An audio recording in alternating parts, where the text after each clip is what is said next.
Good morning সবাইকে। কেমন আছো তোমরা সবাই? অবশ্যই কমেন্ট করে আমাকে জানিও। সকালবেলার প্রকৃতিটা খুবই সুন্দর লাগে। প্রত্যেক দিনই হাঁটতে বেরোই, এই দিকটায় হাঁটতে বেরোই না। ভাই আমাকে জোর জবরদস্তি নিয়ে আসলো, বললো দিদি চল, এই জায়গাটা খুবই ভালো লাগবে, তোর প্রত্যেক দিন মনে হবে এখানে হাঁটতে আসি। তো দেখো তোমরাও কতটা সুন্দর, সবুজে সবুজ ভর্তি। এখান থেকে সূর্যটাকে খুবই সুন্দর লাগছে, মনে হচ্ছে অন্য কোনো জায়গাটা ঘুরতে গেছি। তো যাই হোক, দেখো এত সুন্দর প্রকৃতি। তোমরা যারা যারা হাঁটতে বেরোও না বা ভাবো হয়তো বডি ফিট রাখার জন্য বা ওয়েট কমানোর জন্যে হাঁটা দরকার, এমন না, নিজেদের মনের শান্তির জন্য অনেক সময় খোলা আকাশের নিচে থাকলে খুবই ভালো লাগে।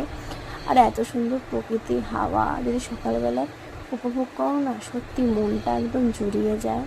আমার তো এদিন আজকে এসে খুবই ভালো লাগলো। আমি তো প্রায় আসবো, প্রত্যেক দিন ভোরবেলা চলে আসবো। চারিদিকটা শুধু সবুজ।